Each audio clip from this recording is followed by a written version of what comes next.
आखिरकार धर्मेंद्र प्रधान का इस्तीफा हो गया। देखिए दोस्तों आपकी स्क्रीन पर धर्मेंद्र प्रधान ने इस्तीफा दे दिया, यानी कि अब तक जो नहीं हुआ मोदी अमृतकाल में वो हो गया। लेकिन सबसे बड़ा सवाल यह कि क्या अब छात्र हटेंगे या फिर अब अगला नंबर मोदी अमित शाह का आने वाला है। यह बात क्यों कही जा रही है?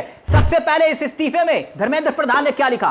पूरे देश में इस वक्त एक ही आवाज थी कि धर्मेंद्र प्रधान इस्तीफा दो, और धर्मेंद्र प्रधान ने जब इस्तीफा दिया तो यह 2 पन्नों का लेटर आपकी स्क्रीन पर है, और बकायदा इसमें बहुत भावनात्मक तरीके से धर्मेंद्र प्रधान ने अपनी बातों को लिखा है। और इसमें दावा यह कि उन्होंने शिक्षा व्यवस्था को सुधारने के लिए ना जाने ऐसे कौन से कदम उठाए, लेकिन फिर भी धर्मेंद्र प्रधान को लेकर, या यूं कहिए कि ज़ेन ज़ी ने अपनी ताकत देश के भीतर दिखा दी। ज़ेन ज़ी जो सड़कों पर उतरे, लेकिन सबसे बड़ा सलाम सोनम वांगचुक को। सोनम वांगचुक जिन्होंने इस लंबी लड़ाई को लड़ा और जो अल्टीमेटम युवाओं ने दिया था कि आप 2 बजे तक फैसला लीजिए वरना इस देश के भीतर सबसे बड़ा आंदोलन होगा। और उसी बीच एक बहुत बड़ी खबर आती है, और बड़ी खबर यह कि धर्मेंद्र प्रधान का इस्तीफा ले लिया गया। और इसी इस्तीफे के बीच इस वक्त सियासत गरमा रही है। यह जीत आखिरकार किसके नाम नहीं, लेकिन एक बात साफ हो गई कि मोदी अमित शाह जिस तरह से अड़े हुए थे कि धर्मेंद्र प्रधान का इस्तीफा नहीं लेंगे, अब उसको लेकर मोहन भागवत का, कड़ियों को जोड़िएगा, मोहन भागवत का कुछ वक्त पहले बड़ा बयान आता है, और तभी साफ हो गया था कि आरएसएस ने मोदी को संकेत दे दिया, अमित शाह को, कि आपको अब इस्तीफा लेना पड़ेगा, क्योंकि हालात इस हद तक बिगड़ चुके हैं कि भाई इस्तीफा नहीं लिया तो आपकी कुर्सी तक खतरे में आ सकती है। अब देखिए धर्मेंद्र प्रधान ने क्या लिखा है दोस्तों आपकी स्क्रीन पर। धर्मेंद्र प्रधान ने जो इस्तीफा लिखा है वो लिखते हैं कि मैं पिछले 4 दशकों से अधिक समय से छात्र, शिक्षक और शिक्षा सुधार के लिए समर्पित रहा हूं।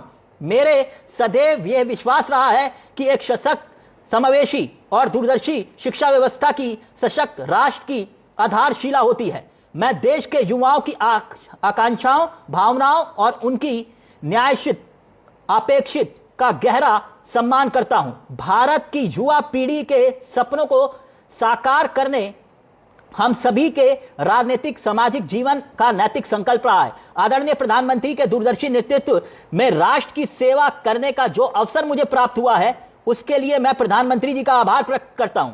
किंतु 3 मई 2026 को हुई नीट यूजीसी की परीक्षा सामने आई, अनियमितताएं पाई गई। भारत सरकार ने इसको तुरंत संज्ञान में लेते हुए जांच सीबीआई को सौंपी और परीक्षा को रद्द किया। पुनः परीक्षा की तिथि घोषित की गई। इसके साथ ही अगले वर्ष से इस परीक्षा की जो है बकायदा जो मोड है उसका जिक्र किया गया है, निर्णय लिया गया, और इस दौरान हमारी प्रमुख प्राथमिकता रही। बकायदा उन्होंने पूरा ये देख रहे हैं आप चिट्ठी लिखी है। और इसके साथ साथ यहां पर सबसे अंत में मैं आना चाहूंगा दूसरे पन्ने पर, यहां पूरा वो लिख रहे हैं, लेकिन मैं आदरणीय प्रधानमंत्री जी के मार्गदर्शन, विश्वास और निरंतर सहयोग के लिए हार्दिक कृतज्ञ व्यक्त करता हूं। साथ ही मंत्रिपरिषद के अपने सभी सम्मानित सहयोगी मंत्रालयों के अधिकारियों एवं कर्मचारियों तथा उन सभी व्यक्तियों का भी आभार व्यक्त करता हूं जिनके साथ मैं कार्य करने का सौभाग्य प्राप्त करता हूं। राष्ट्र सेवा मेरे जीवन की सर्वोच्च प्राथमिकता है। मैं इसके लिए सदैव समर्पित रहूंगा। प्रभु श्री जगन्नाथ जी के आशीर्वाद से मैं भविष्य में भी भारत माता, उड़ीसा की जनता तथा देश के युवाओं की आकांक्षाओं को पूर्ति के लिए हर संभव रूप से स्वयं को समर्पित रखूंगा। तो धर्मेंद्र प्रधान यहां पर यह लंबा चौड़ा यहां पर उन्होंने बकायदा अपनी बात को रखा। लेकिन सबसे बड़ी बात दोस्तों, ये सबसे बड़ी बात, इस वक्त जंतर मंतर पर जो हालात है ना दोस्तों, जश्न मनाया जा रहा है, जश्न मनाया जा रहा है इस बात का, क्योंकि एक लंबी व्यवस्था यहां पर उन्होंने खुले तौर पर एक लंबी लड़ाई को लड़ा है। जिस तरह से संघर्ष करा, जिस तरह से वहां पर लाठीचार्ज हुआ, और 20 तारीख की तस्वीरें दोस्तों, 20 तारीख की तस्वीरें किसी से छिपी नहीं।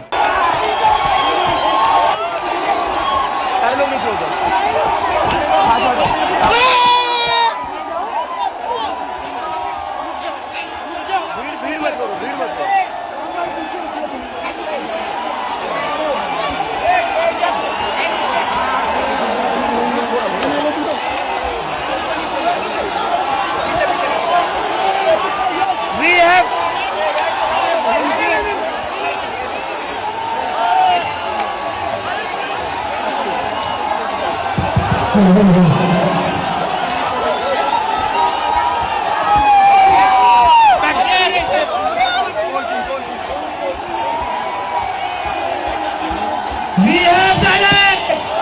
We have done it!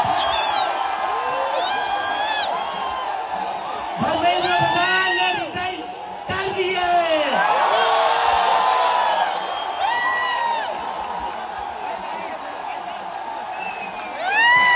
We have bloody done it! क्या कहते थे ये? क्या कहते थे? इस सरकार में इस्तीफे नहीं होते।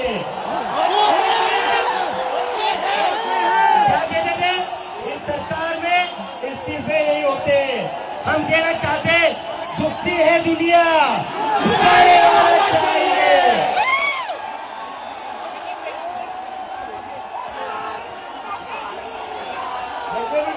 पीछे पकड़ो भाई, लीड वाले बच्चों को बैठो।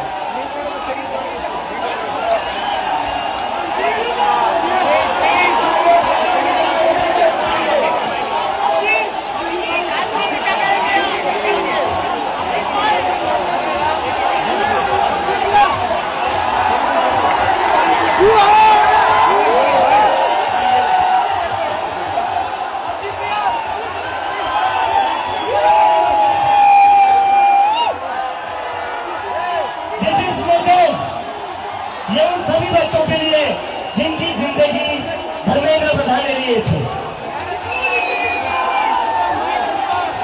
प्रदीप मेघवाल, ऋतिक मिश्रा, सिद्धार्थ हेगड़े, भाग्यश्री, अंशिका पांडे, उमेश माली, रेणु मीणा, प्रिया कुमारी थापा, शिवानी यादव, अनु गिरना, कहान पटेल, आकांक्षा चतुर्वेदी, रीमा बेगम, मैथिली अशोक सोनोग्रे, अवंतिका मौर्य, जतीन कुमार, गोपिका, शेख सना, बेत्तियानंदम, ये वो बच्चे हैं जिनको आज न्याय। अब इस हालात के बीच सबसे बड़ा सवाल यह कि क्या वाकई में मोदी अमित शाह के इस्तीफे तक बात आएगी।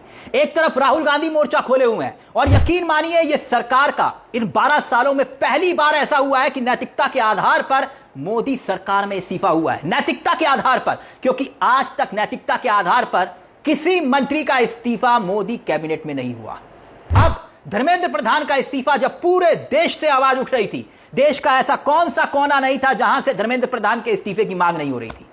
अब धर्मेंद्र प्रधान का इस्तीफा लेकर क्या संकेत और संदेश साफ मिल रहे हैं कि तख्त हिल रहा था और मोदी अमित शाह को यह फैसला इसलिए लेना पड़ा क्योंकि बात अब उनके सिंहासन तक आ चुकी थी। इस तरह की इंटरनल रिपोर्ट्स आ रही थी क्योंकि इस बार का आंदोलन संभाले नहीं संभलता। इस बार युवाओं ने जिस तरह से ठान लिया था कि भाई आप इस्तीफा नहीं देंगे, क्योंकि मामला पिछली बार संसद के गेट तक पहुंच चुका था, जो अब तक नहीं हुआ था। और मोदी रात को 12 बजे आधी रात में आकर रील्स बना रहे हैं दोस्तों, रील्स बना रहे हैं। जिन्होंने सिर्फ टेलीप्रॉम्प्टर से स्क्रिप्ट पढ़ना है, वही मोदी जी जो भाषण सामने देखकर पढ़ते हैं, वो सामने मोबाइल रखकर इंस्टाग्राम पर रील बना रहे थे। लेकिन वो रीलबाजी जब फ्लॉप हुई और जब भागवत ने कहा, इससे पहले मुरली मनोहर जोशी ने कहा था, और अब जब इस्तीफा हुआ है, संकेत और संदेश साफ है कि सिंहासन हिल रहा था। इसीलिए मोदी अमित शाह को यह कदम उठाना पड़ा, क्योंकि अब यहां से एक नई लड़ाई शुरू होगी। लड़ाई अभी खत्म नहीं हुई है, देखिएगा आप। अब बात अमित शाह के इस्तीफे की आएगी। क्यों? क्योंकि 20 तारीख को जो हुआ, वो 20 तारीख को जो बच्चों के ऊपर जिस तरह से लाठीचार्ज हुआ, उसका आदेश किसका था? जो बैलेट गन छोड़े गए, आदेश किसका था? आंसू गैस के गोले, आदेश किसका था? यानी एक सियासी लड़ाई मोर्चेबंदी पर मोदी अमित शाह हार गए, और यह सबसे बड़ी हार है। और इस हार ने देश के युवाओं के भीतर लोकतंत्र को जिंदा रखने की एक नई तस्वीर पेश कर दी। इसीलिए यह 2 पन्ने का इस्तीफा लिखा नहीं, लिखवाया गया है।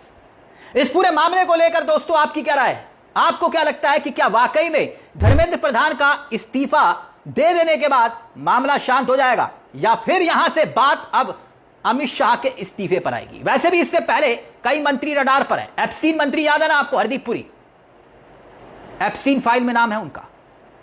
यहां तक कि खुद एथेनॉल वाले मामले को लेकर नितिन गडकरी, वित्त मंत्री खुद सवालों के कटघरे में। यहां तो फहरिस्त बहुत लंबी है साहब, किस किस का इस्तीफा लेंगे मोदी अमित शाह। इस पूरे मामले को लेकर अपनी राय कमेंट बॉक्स में जरूर रखिएगा। मुझे तिलक चावला को दीजिए इजाजत। बेल आइकॉन दबा लीजिएगा। मंच आप ही का है जहां कलम गुलाम नहीं। नमस्कार, जय हिंद, जय भारत।